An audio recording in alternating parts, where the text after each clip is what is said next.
My abusive father wants to meet his grandchild. By Shadow Artist 161. I haven't seen my father since I was 11. I'm now 24 years old and 38 weeks pregnant. And I've been hiding that info from my abusive, manipulative father.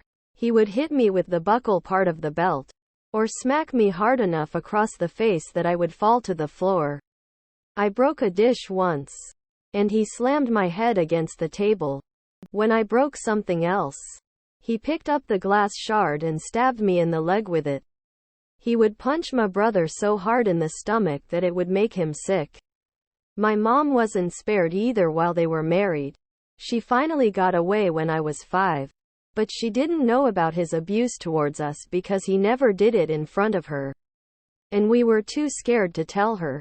But he choked her, punched her, etc. He got married to his GF when I was 10 and a year later moved out of state with her. My siblings and I tried to warn the poor woman. But she had my father in her ear telling her that my mom was just jealous and that my siblings and I just didn't want him to be married to anybody but our mom. A year or so later, she was back in our state and had divorced him.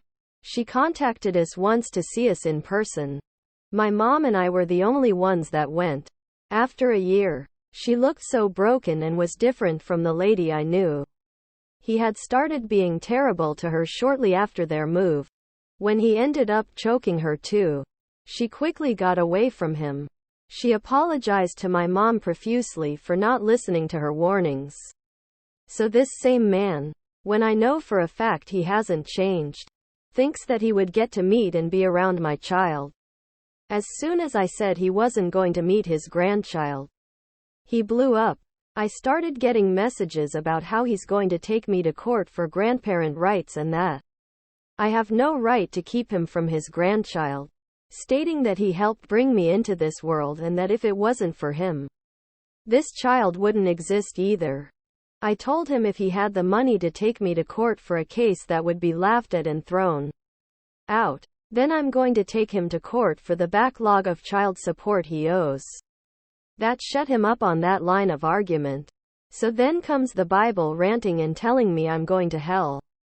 He had no idea, but today, he found out and sent me a bunch of messages through FB about wanting to meet his grandchild.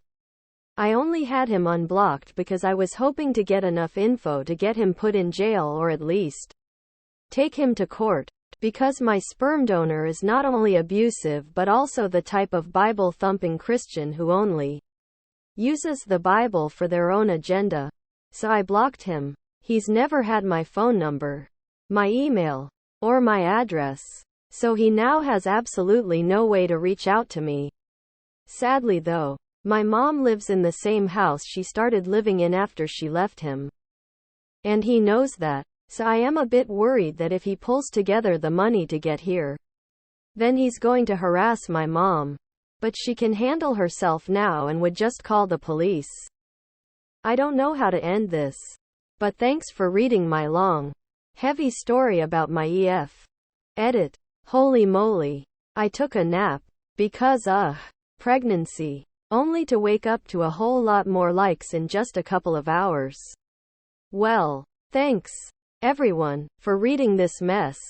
And, because of some comments, I'll tell you a bit more about what's going on. My sperm donor is broke and a coward. While he may be violent and willing to harass women, he's scared of men. Hell, he's even terrified of my tiny 87-year-old grandma, his ex-mother-in-law.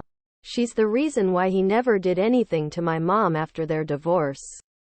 Luckily, she's still alive and well, and my mom lives with her to help around the house.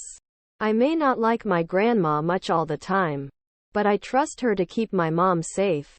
It does help that my mom is no longer scared of my sperm donor and will stick up for herself now.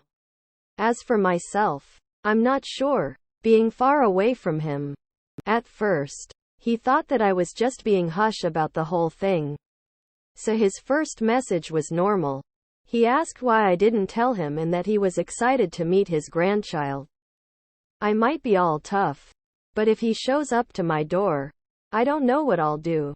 I do know that my husband is 100% willing to shoot him. I also know that my sperm donor will tuck tail and flee if he comes face to face with him. Though, because, as stated above, he's a coward when it comes to men. It also helps that my husband is taller and has a good 50 to 60 pounds on him. Now, onto the legal side. He absolutely does not have the money to try anything there. As for GP rights, as soon as they read that he hasn't even seen me, his own daughter, in 13 years, they will shut that case. I'm not worried, but I do have documentation. My mom still has all the documentation from her own case when they were going through their divorce. I don't have much for what he did to my siblings and I. But I do have documentation from the few teachers who met him, along with a statement from a security guard from the school who almost had to toss him out a couple of times. Then there's the statements from the nurses at the school. I might not have told them where the injuries actually came from. But after talking to them years later, I learned that they had their suspicions. Especially when they stopped after my father left. So thank you for all the advice I've been given. But I know I'm safe. I've got neighbors who know what to look out for. And I'm never really alone right now. And while I might panic the entire time if he shows up, I'd like to believe I'd hit him with the gun we have. Mind you, he lives very far from me and has no money to be traveling anywhere. So I told him that he wasn't going to meet his grandchild and that I purposely kept this info from him. This man had made my life hell while he was around. And even when he left, he gave my mom something like $20 a month for 3 kids in child support. He physically and mentally abused my siblings and I when we were kids. Yet argues that he never did anything and that my mom brainwashed us against him. In terms of emotional abuse, he never paid any attention to us. Never showed up to events he said he would. And when he miraculously got a GF, he started leaving us alone with her on his weekends just so that he could work. When he was around, we either had to do what he wanted or he was sleeping. Yet if my mom tried to make plans that happened to fall on his weekend, then he would argue to hell and back about it being his weekend and wanting to spend time with us. Now, in terms of physical abuse, he did a lot of this in the name of punishment for a wrongdoing.